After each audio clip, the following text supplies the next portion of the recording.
Okay, I will react to this. How professionals review league games, featuring Vitality Academy versus LDLC from SeeEl, the rogue coach. Before I watch it, just want to give like my own example of my idea behind it. Obviously, like from past experience and from experience as well, from what I know of most like EL teams and higher EL teams, they have a bad reviewing process. And what I mean by that is they tend to watch everything within the game, or a lot of things that are irrelevant. When I watch a game and when I want to review, I review things that are relevant to the game. So in a certain practice week, we're practicing certain things. So the things that are relevant to what we will practice, I will be watching. But I do not care about the small things that essentially will just cause you to think of stuff that doesn't really matter within the game or what we are trying to practice. An example, of course, could be something like we are playing team fighting comp, and that obviously means, for the most part, that we want to play for level 6. And level 6 you'll naturally have around heralds. So one thing we'll be practicing within the week could be herald, for example, how to set it up, and what needs to be done to do it correctly, and how we need to fight, team fighting wise. So that could be something, just an example.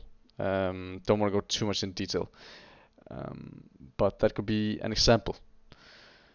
So if you start watching the games and you start going into like the very, very little details that, let's say, a fight that we could have won or we should have won, but someone played badly or someone made a mistake, and then from my past experience, for example, Astralis, or not Astralis at the time, it was strict.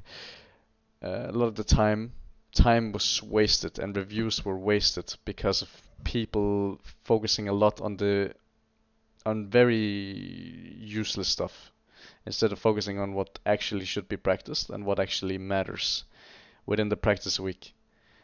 Because there are certain things that you want to practice within the week and you want to perfect, and that's what's relevant when you review. You don't you should really not start wasting time on stuff that is irrelevant within the game, um, and what you are not essentially practicing.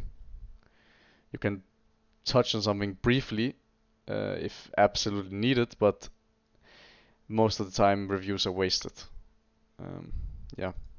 Hey everyone, SeeEl here, and I have something a little bit special for you guys today, which is the Vitality B vs LDLC Game 5, the LFL semi-finals VOD review.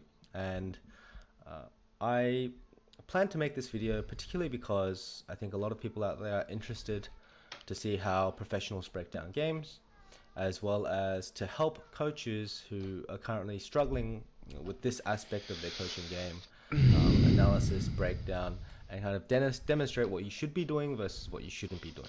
So before we proceed to the actual VOD, let's just talk about some core skills that we need, right?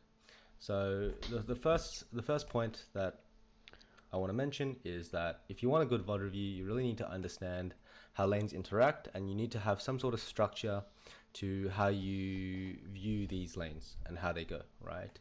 I think that every lane has some specifics to it, but in the end, it comes down to things like ideal wave manipulation, base timings, ward timings, and utilizing their windows, right? So this is absolutely key. And if you guys don't know this, then really start from there. This is going to be a bit. Yeah, definitely. Like there are core things you absolutely have to know when you watch review, because there when you're positional coach, for example me, uh, a lot of lanes I know how should be played. Not every lane, of course. It's very impossible to know every lane how it should be played, but a lot of lanes I know how it should be played. Um, you don't need to know like everything to coach a lane as well within the matchup. You just need to know the core things that he is mentioning. So I agree with this for sure. Bit too advanced for you. Now, the second core skill needed, in my opinion, is thinking about the player psychology. and how they can learn the best from the review, because that's the point of the review, right? So I think that these two core skills are what's absolutely necessary.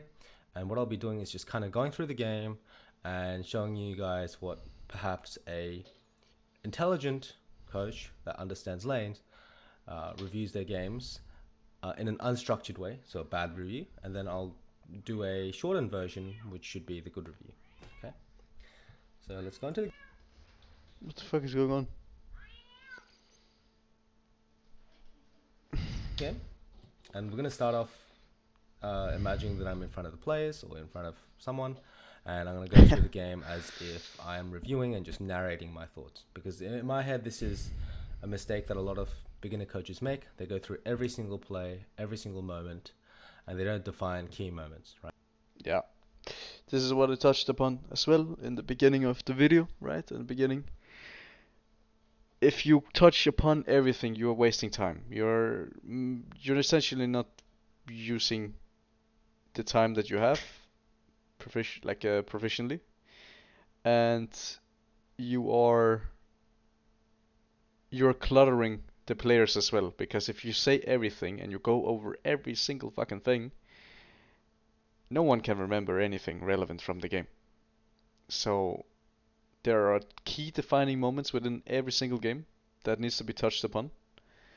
And then we have a work week where we have specific things that we try to practice or we want to practice, and no matter what, they should be looked at as well. But there are key defining moments within the game that has to be looked at, of course. I would go so far as to say like 2 or 3 things that are key defining and can like make or break the game, right? In a competitive game, if it's played good, at least. Yeah, so I agree with this, obviously, as I mentioned in the beginning of the video. Right. So I like to view this game from a lane perspective. Before I start the review, I'm going to be thinking about all the lanes. How does a Gwen matchup go? How does a Victor Talia matchup go? A bot matchup, jungle matchup, and the kind of game plan going into it, right? So anyone that's smart about the game should know that Wukong should path to the side that has push early, and that's a side that has, you know, volatility, that basically needs jungle cover. Now, Gwen matchups are generally very volatile. She trades a lot, and she should get push in early levels because Na's range is super Can't see short. bot lane matchup, but yeah. And basically, from then on, go into enemy jungle. So path topside, go into enemy jungle, reset, cover bot, probably give first Drake, and then fight for Herald. That's probably what I'm thinking about in terms of game plan. And for Yike, so for LDLC, it's the opposite, right? He should be pathing bot. As for mid matchup, I think Victor vs Talia is pure fist fight. A good Victor should start Airy, right? So already a rune mistake here. And he should start with Scorch and E, right? Basically, Talia should, if both mid laners start exactly at the same time, get push in the first 2 to 3 waves. And then after, Victor can play the bounce. And he'll level E, and then Q, and then another point in E. Because level 3 W is useless, basically, right? That's the idea. And then around wave 4-5, Victor should look for a base, in which he will be TPing back and having a tempo advantage on the map. Now for bot lane, they're just mostly scaling, right? On the right side should have lane pressure. And what I expect What is bot lane is matchup? for Affiliate Wukong to full clear and just go Fresh for and 6 as fast as he SeeEl, can, what? so that by Herald fight, they are the strongest possible topside 3v3, and they can trade possibly plate spot for Herald on topside, okay? Where Rakan is just moving. So I'm going to start the review now. Just gave you a bit of a background. Bad review, okay? Okay, so I'm not too sure about them leashing bot. I think it's better for them to start in lane. I think that Thresh Siva have push anyway, but they have a lot of pressure and control bushes for free, and it's just beneficial in general for Jeskla to start in lane and challenge the wave, so that the control of the lane is not completely on Thresh's side. And second of all, I don't think that Viego is necessarily coming into Wukong or into Wukong's jungle. So I dislike two things. One is I immediately can tell that Wukong warded this. I think Victor has no push first 3 waves, and Wukong should keep Trinket because they're going to trade opposite sides, and after full clearing, Wukong should go into the enemy jungle and ward. Okay, so it's something I really don't like. And also, because Wukong will be clearing 6 camps around 3 minutes 18 seconds without a leash, generally crab fights will not be a problem whatsoever, and it makes no sense for Yak to go for double crab anyway. Okay, so I think that 6 camps or 5 camp into enemy ward jungle, ward enemy jungle / scuttle is best. I don't particularly like this, and they will 100% fistfight bot now and make the lane more volatile than it should, whereas Zeri should already be here and just kind of playing for the wave, right? So they just Giga Fistfight level 1.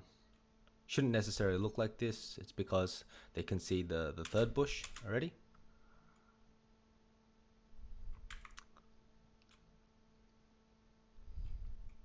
So already there's a bit of a problem.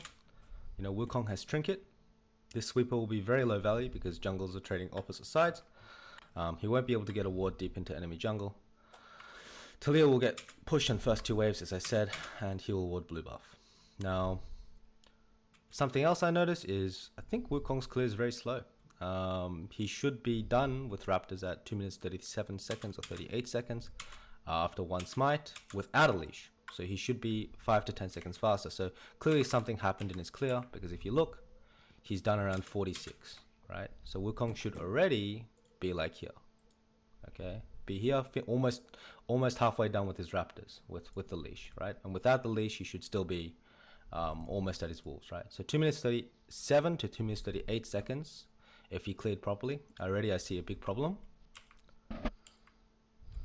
And now he's going to be late for the crab, so he just has to run for the crab, right? Then he's going to full clear. So here, Viega's obviously traded the opposite side. Jack's doing the right thing by walking into enemy jungle and putting a ward down. Wukong, I mean, he already touched upon, he already touched upon it. He said that this is going to be a bad review, to show like a way that people are doing it and how it can be, how most people do it, I guess. Like, this is pretty common, I would say. And just to touch on it myself before we move forward, you cannot talk about every single thing within the game and expect people to actually learn something from the game, right? There are certain things that you want to learn, right? There are certain things that you want to improve on within certain games, and those things comes first. Those things are the most important.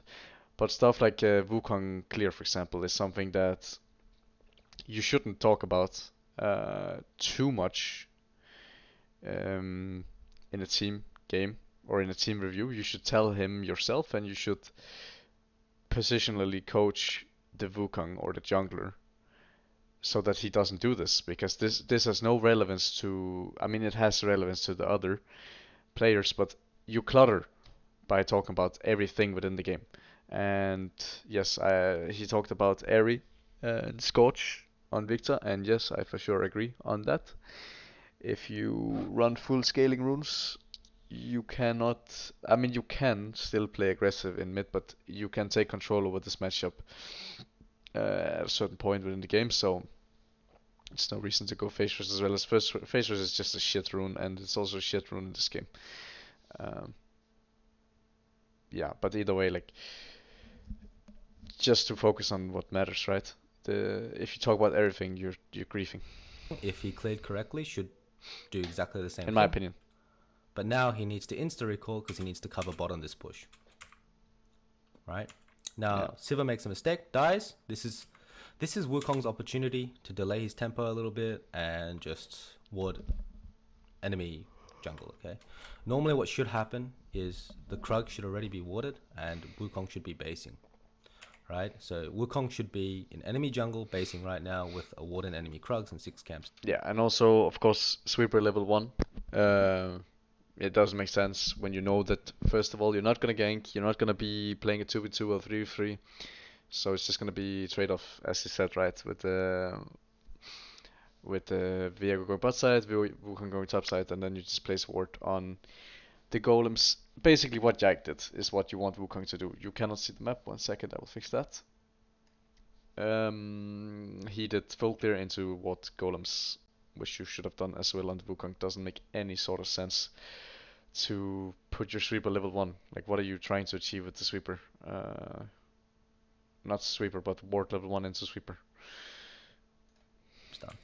So already some mistakes done through here, and obviously some CS missed mid as well. Pretty confused as to why Victor's also basing. Now the reason I assume is because I don't have my glasses on right now, but thinks that this is pretty confused. Well, jungle, enemy, jungle. Okay. Normally, what should happen is the Krug should already be warded. Some mistake right now with a warden enemy Krugs and 6 camps done. So already some mistakes done through here, and obviously some CS missed mid as well.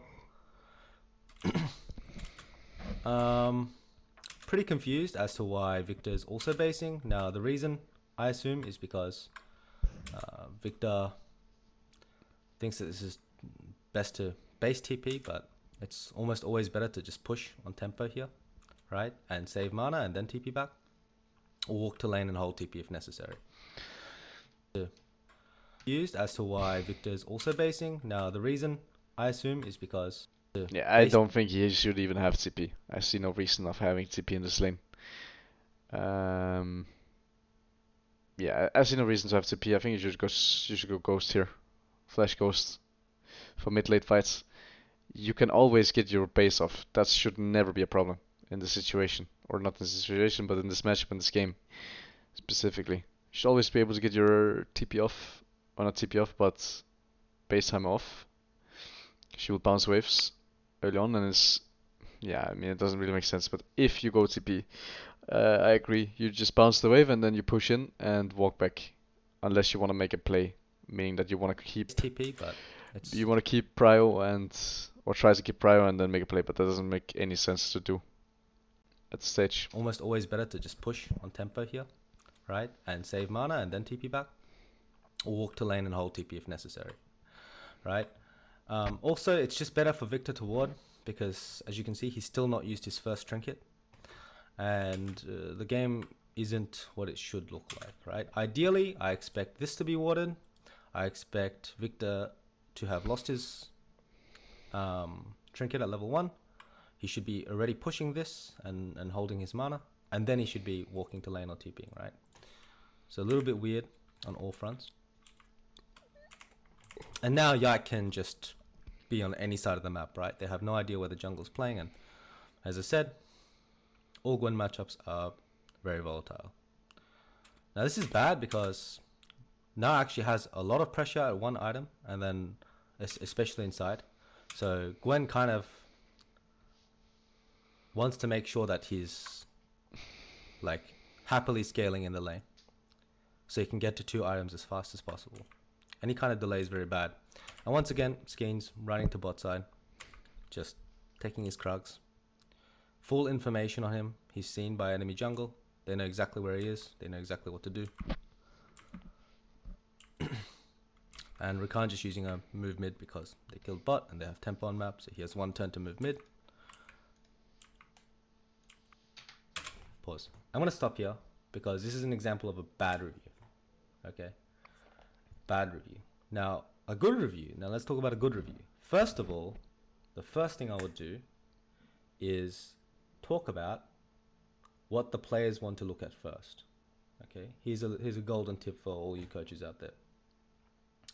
Ask them what they want to look at first. Because if they are finished with a scrim game, or if they're finished with a game, they will have a play in their heads that's bothering them.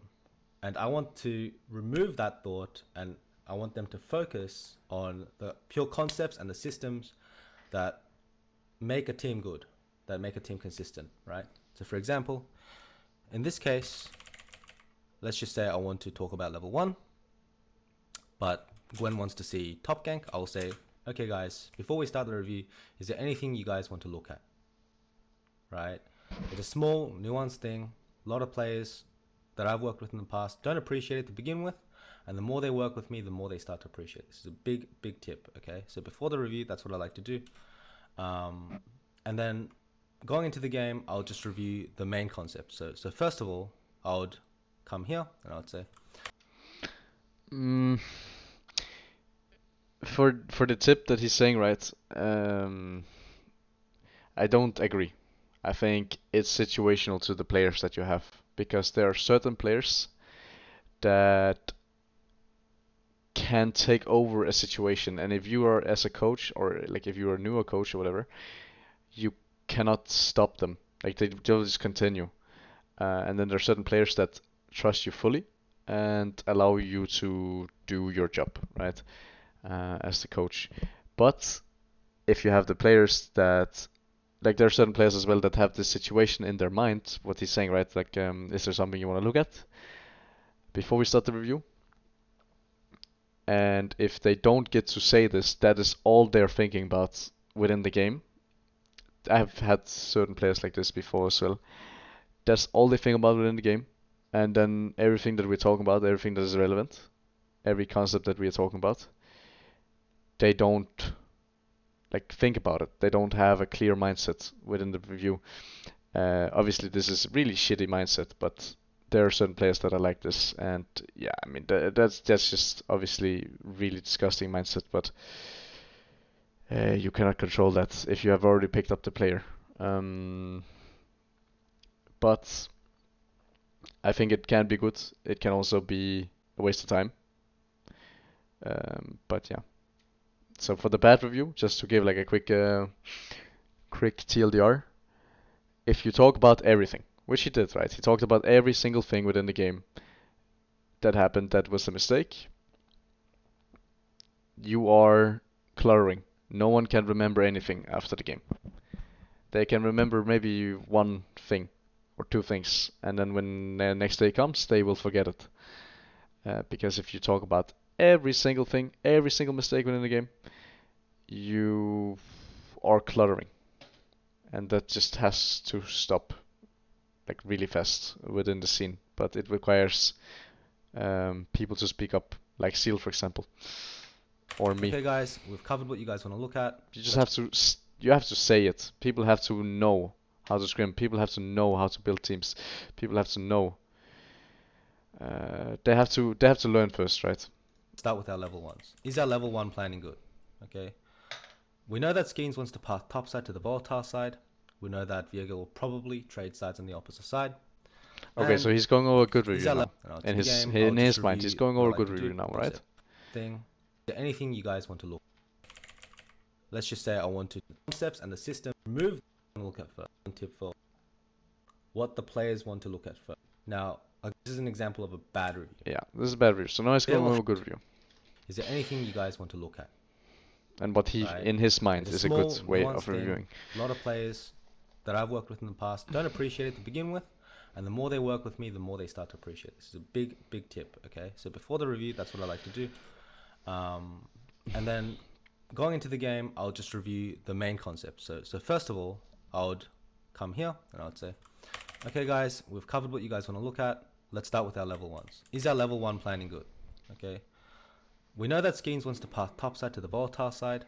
We know that Viega will probably trade sides on the opposite side. And we know that enemy bots should have push and pressure in lane. So one, it's very important that we make bot side less volatile, so it's better for them to start in lane. And two, can Victor get pushed first 3 waves? No. So it's very important for Victor to ward dot brush so that Skeens can hold his ward and put ward in enemy jungle. Okay, very, very important concept, and just we should always be talking about this for the game. This is kind of how I would structure it. And then initially, I don't like to look at individual mistakes, but if I feel like it's a big mistake on tempo, I'll talk about that briefly as well. Okay. Yeah, I am the same way. If the mistake is huge and it's game changing, I will talk about it. But individual mistakes, like jungle, for example, what he talked about in the past review, like jungle clear I will not talk about because yes, it's a mistake. It's a big mistake, but it's not a mistake that like loses us the game or changes specific factors within the game. So it's something that I will cover individually with him in a session, for example, in a one-on-one session.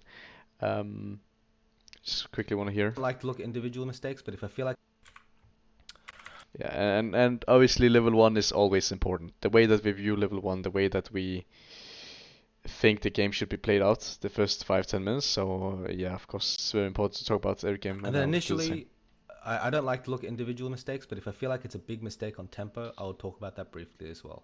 Okay, so I'll be like, okay, Skeens, normally I don't talk about individual stuff, but why are you so late on this clear? I'm assuming Krug's reset, right? It's very important that you practice this before you come to scrims, because this kind of tempo advantage means that, you know. Yeah, every second counts. So if you are 10 seconds late on your clear, that can mean a huge difference in a professional game where seconds actually matter way more than in solo queue. Obviously, you should still do in a solo queue, but in competitive play, every second matters. Uh, but I wouldn't say it like that. I wouldn't say like why are you late? You know, I would go over it in an individual session, and maybe I would touch on it briefly, like you are late. Why? You know, like he said.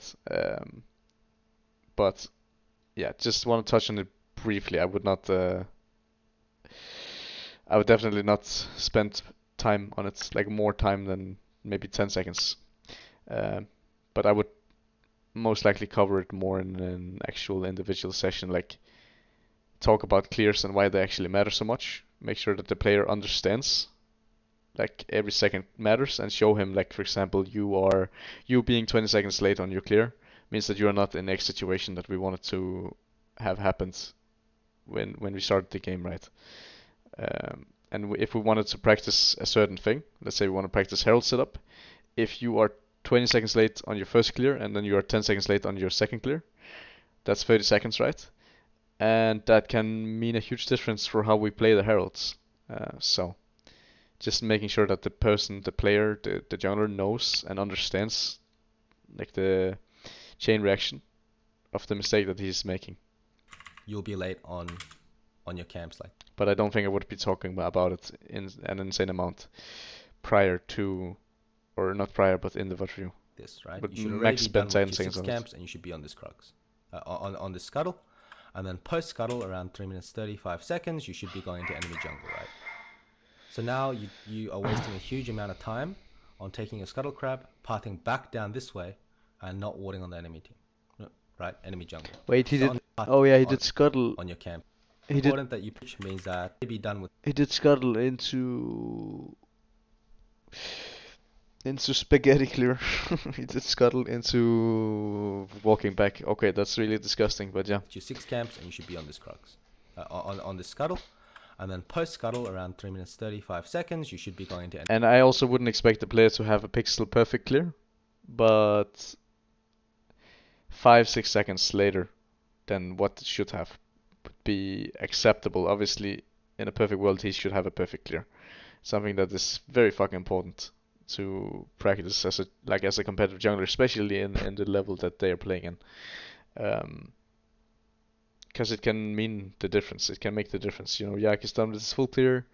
He already has the golem ward soon. Jungle, right?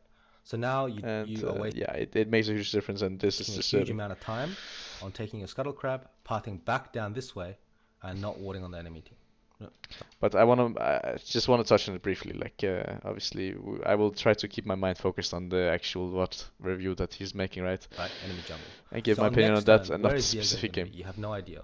They have early pressure on bot, and they're going to play through mid. Your but I want to touch on it still. To be able to play the game. So ward Raptors or ward Krugs. And then I'll go on to the next point. I'd skip all this, right? If you are narrating all the thoughts in your head, players will lose their mind. And Yep. Essentially, you want to be compacting it down to clear, understandable concepts. Okay, guys, we lose 4v4 bot side. They will have push, right? And initially, we will have tempo. But we want to play for Herald. That is our play because our top 3v3 is so strong. So it just makes sense for us to give first drag and path to top. In this current patch where dragons are stronger, you can also make an argument that you fight here, right? But, you know, based on how the map looks and based on the fact that mid doesn't have prior, and we don't necessarily want to play through mid 2v2 initially. Nah, we should not play Drake this game. As Vitality, that would be grief as fuck, because they are way stronger in the 4v4. We want to be giving Drake and pathing top. Now, Of course, realizing that LDLC should be playing for something Drake. I want to talk about before this, though, is Diplex's use of TP, right? Here, when you have based and TP'd back, you had a free window to push this wave out as Talia based, right? So this is also Skeens' fault because we should be getting information on enemy jungle, right? But it's very important for you to push, then TP, and you'll have, or push, then come to lane, then you'll have tempo, and maybe the Drake fight looks different. But as it is, we are giving Drake, and we're setting up for the Herald. Now I'll go to the Herald fight, right? Now I'll go to 7 minutes. This is not exactly how I'd say it, I'm just explaining it to you guys as well, right? Normally I'd just be like, ward level 1, because you'll get pushed in level 2, pushing for first 2 waves, right, until level 2, 3, and then you'll play the bounce. And just make sure that you're pushing the wave before you... Yeah, symbolizing it is very important. Obviously, when you make a video, you cannot do that. You have to explain to the viewer what you are saying and why you're saying it. But symbolizing it, making it as easy as possible for the player is essential. It is very important because, again, if you overclutter and you talk about useless shit within the game, you are not making it easier on the player that already has a lot of other things that they need to think about.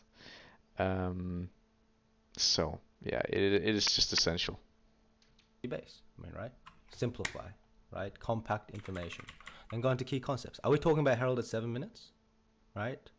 Herald will spawn in a minute. What is our plan around it? We have a turn bot. We have push bot. Skeens, is there any way you can be faster on bot here? Skeens, is there a reason that you're using this turn to cover top? Right? No pink ward, no information, nothing. Right? The entire map is dark. We need to be planning around finding the enemy jungler on wave 4, 5 and basing as a jungler. And if you don't have push mid, you need to know how to utilize your wards. Okay? Some concepts, guys. Some concepts. Now we're late on bot, on push. Viega could be here. He passed bot. Wukong passed top. Now let's look at a Herald setup. What did you say? Compact. Like, make sure that you're pushing the wave before you base. I mean, right? Simplify, right? Compact information. Then go into key concepts. Are we talking about Herald at 7 minutes? Right? Herald will spawn in a minute. What is our plan around it? We have a turn bot. We have push bot. Skeens, is there any way you can be faster on bot here? Yeah, I mean, if we want to play around Herald, right? If we want to play around Herald, this is one of the breakpoints. If he is not bot lane, to get prio, you're giving prio to enemy and then they have first move, for example.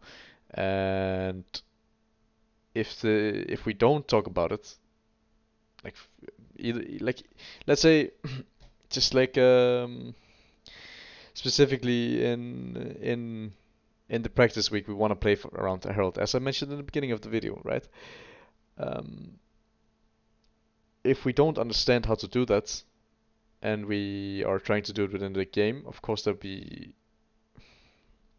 nice if we could, but if we actually practice it in the week, we also know, like we tried it, right? We tried it before, we know what needs to be done, because in this situation there's a slow push moving into LDLC, and if he is not covering, it can be a 3v2, and I mean, depending on mid prio, of course, it can also be a 4v2 or 4v3 if Yike is not Yike, but Skins is there. But in a perfect world, we would have mid prio, we would have jungle covering bot on the slow push, but if that's not possible, we need jungle to cover slow push at least. And if mid laner then moves, of course, we just play it slow, get the push in, and then he loses a wave in mid lane, and we still are able to slowly crash our wave. Right? Simplify, right? Compact information. Then go into key concepts. Are we talking about Herald at 7 minutes? Right?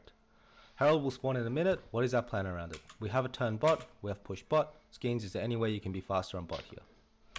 Skins, is there a reason that you're using this turn to cover top? Right? Okay, now I'm sidetracking a little bit because I feel like I have to. And this is what I mean with there is not a lot of good junglers in Europe.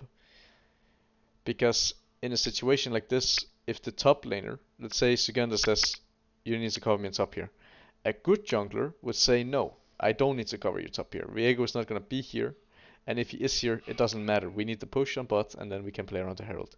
But a lot of players, a lot of dog junglers, let us call them that, do not think for themselves to an extent where it actually means something, right? They just listen and do, like a dog, right? And that's why they're called dog junglers. But the good junglers understand when to say no, when to say yes, and when to call what needs to be called. And these junglers in Europe, at least, are extremely, extremely rare. No pink ward, no information, nothing, right? The entire map is dark. We need to be planning around finding the enemy jungler on wave 4, 5 and basing as a jungler. And if you don't have push mid, you need to know how to utilize your wards. Okay? Some concepts, guys, some concepts. Now we're late on bot, on push. Viego could be here. He passed bot, Wukong passed top. Now let's look at a Herald setup. I mean they should punish bot, right? But now look at the... In a situation like this, of course, depending on what we wanted to practice in the week, I would look at communication as well, and not just this. Like, how are we communicating about setting up the Herald, and when are we doing it? Because it should be talked about as early as possible, considering that that is the play that we want to make, and how do we want to make it. And in a situation like this, in my opinion, in a good review, you would also be viewing communication, making sure that the right communication is coming across and not useless crap. Because looking at the setup itself is great, but talking about how we should be setting it up is arguably more important, right? Or not more important, but as important. Herald setup. Okay, we're walking into Herald. What is our concept here, right? And what I mean by talking about setting it up, what we do with waves, where do people need to be on the map? How to place the vision should be common knowledge, right? And it should be we should have talked about that in the practice week if we wanted to play around the Herald, knowing that we have to play against LDLC or whatever, right? It's just an example. But we shouldn't be talking about how to set up the vision. That should be common knowledge, and everyone should be already on the same page when it comes to that. What do we want to retake? Why are we second to begin with? We should be first, right? Yeah, of course, this is crucial to talk about. Enemy gets Drake. How are we second? How are they able to start this objective, and why are we why are we second, right? And the reason why we're second is because of how they played, or not how they played, but how jungle was moving on the map. Wukong is 6. Which lane do we want to play through? Do we want to play through mid, or do we want to play through top? Now, initially, I would say, I mean, I haven't seen this game before, guys. Like, I haven't seen the intricacies of the game, so I'm kind of ad-libbing it. But I would look at this and I'd say, okay, guys, is this right? We're late on bot on this push. We don't have information on Yike. And for some reason, it looks like we don't have prior in 2 lanes going into Herald when we want to fight this. So Rakan has move. We want to play through mid and then unlock top. That's obviously our play here. But can we be here earlier? And the answer is yes, right? Earlier, we could have cleared. We could have had vision. We could have been a little bit more efficient, right? So initially, I would say that our setup shouldn't look like this, but now it does. We should be playing through mid as 3. And then Gwen should be joining 2-3 seconds later. Here, did we talk about, I'll break down the comms as well, right? Did we talk about Thresh possibly coming out of base and being here in 10 seconds? Did we talk about how we're first on Rakan? Some key concepts for you guys to review, right? Yeah. In your teams. Yeah, I mean, this is what I talked about, we'll look right? for an engage on Yike. It's pretty funny how we have very similar way of viewing things.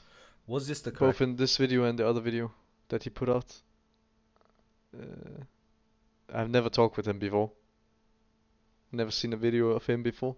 We have like relatively similar way of viewing things, but yeah, it's just a funny thing. Play. Well, let's have a look. Okay, Skeens. We know that Thresh is going to be probably 10 seconds away. He could already be here, right? Because Yaktrol wasted or used some turns mid. Is this engage good? Or is it better for us to possibly ping pong this Herald insta, right? And drag it up here. Yeah, and just to make sure I cover it and I don't forget, of course, when it comes to communication, talking about how we want to fight is very important, because then you avoid like these random engages or whatnot. And for example, let's say Gwen uses ult 30 seconds before the Herald and doesn't. Maybe she uses ult 30 seconds before Herald and gets a flash on Gnar. Is that good? Is that what we want? Because now Gnar has like ult advantage and you don't have ult for the fight.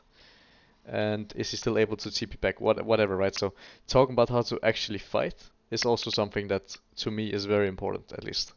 And I would definitely make sure that the players bring it up. And not talking about fights like in terms of everything regarding the fight, but the rough lines. With, for example, how we want to move to get what we want. So, for example, in this situation, obviously we would want to have butt push and then be first on the move. I think in the situation, yeah, in this situation, Thresh has base, right? He has base timer, or not base timer, but he based and Rakan moved up, so he is quote unquote first. But if they played a little bit slower LDLC, they will have like a tiny item advantage on Thresh. I mean, not even, right? Smoby boost and refill, but whatever. And if we don't talk about how to fight, random shit can happen within the game. And there has to be some concepts, some layers to how we want to approach the Herald. And making sure that every player and the team is on the same page is very important. And that's something you do within the scrim week. Another possibility, right? So let's see what happens. They go top. Okay, guys, we're using a turn to unlock top. Our primary objective here is Herald. Do we want to give Yike a free base, or do we want to just hit Herald here? Of course we should hit Herald, right? Yeah, Key you have a concepts, limited right? amount of time, right? You actually managed somehow to get this in your favor. You double flash, then Yike has to reset now, and on this reset he cannot contest the Herald. And if you use your time to do something else, of course it's bad. Because what we wanted to play for in the first place was Herald, and in other situations, it could be Drake. And if you start doing random shit, you are also creating chain reactions, and you don't have control over the game, basically. Obviously. What did you say in chat?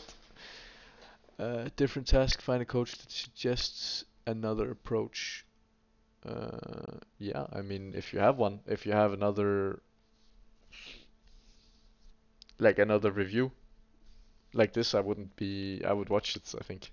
It's in the moment, just kind of looking at things firsthand. If I review it again, there's probably a couple things I missed. It's nice to hear others' approach as well, because it also shows something. So hearing his approach, for example, it's good. I like it. It's the same as mine. To rough lines at least, it's the same as mine. But hearing someone with maybe another approach, I also wouldn't mind doing, because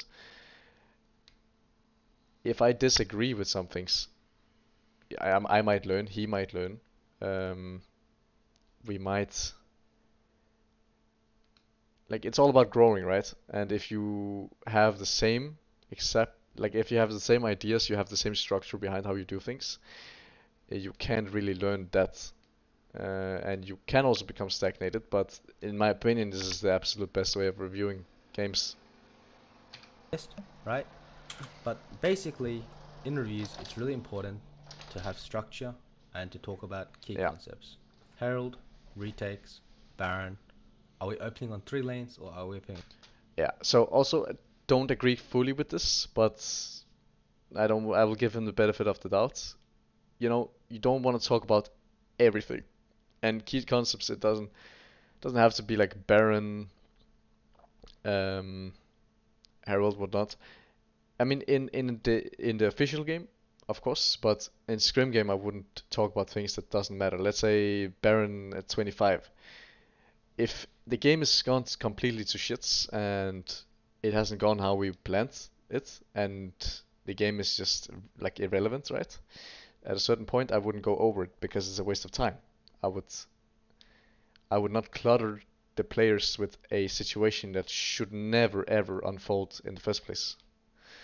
Uh, but of course, we'll give him the benefit of the doubt, meaning that he just wants people to understand the idea behind how to do it, the idea behind how to review the key concepts that he is talking about, and it's the exact same way that I do things. Because it just creates a structured way for players to understand. It creates a structured way for you to understand as well. And if you talk about everything within the game, like it no one will remember. You will most likely also not remember. And yeah, it's just a waste of time. On 2, when are we retaking? Where is our point of control? How do our lanes look? And how should our level 1s look? If you are narrating it, you can see a big difference in the way that you approach or Yeah. the way that ideas and concepts are understood. So I hope this helped. It's not going to be a full review of the Vitality B vs LDLC game, right? I just used it as an example, but it's also a very clear example on how talking about and preaching fundamentals in a review can greatly help improve any sort of team. And obviously in this game 5, a lot of these fundamentals were not met. So the game looks completely different to how it should, right? They should already know where Yike is. They should have a ward and enemy jungle. We should be basing with pink and then playing for a deep ward. We should already be 6 and first on map and first on herald and first on setup. We should already have been bot to cover the push so that Rakan can move. A lot of things going wrong here, guys. So yeah, I mean, I hope this helped. Obviously not the best review I've done, not particularly close to what I would do on a particular scrim day, right? But it gives you guys an idea between the differences of a bad review and a good review. So hope you enjoyed once again, and have a nice day. Okay. Final thoughts on the video. It's good. It's really good. Not a lot of people make videos like this. I have not even made one myself as well. Really good for people to understand what it actually means. Of course, to actually capitalize and to actually make a good review, it requires good understanding. First of all, it doesn't require the absolute best game knowledge, but it requires good understanding, good structure.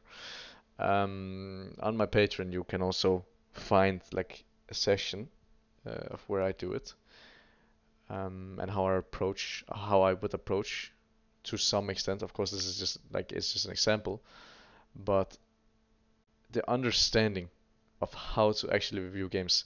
Not a lot of people talk about it. I have not even talked about it like in detail. So I like this video a lot. Same with the last session, or not the last session, the last video he made. It's good. Some things I disagree with, of course, but some things I also want to give the benefit of the doubt, because when you explain something to people that don't understand, you also have to make sure that you speak in a very common tongue. You need to make sure that even like the newbie coach can understand. So we'll give him the benefit of the doubt in that one. I hope he makes more videos in the future. I will watch them for sure. I think there's a lot of good, like a lot of good takes, a lot of good understanding for newer people, and coaches like him, for example, Rogue Coach. They don't make content like this because they don't feel the need to. They are already, secure. They are already established or whatever. So I hope you continue doing this, SeeEl, if you ever if you watch the video. And yeah, go follow him. All right. Hope you enjoyed. Till next time.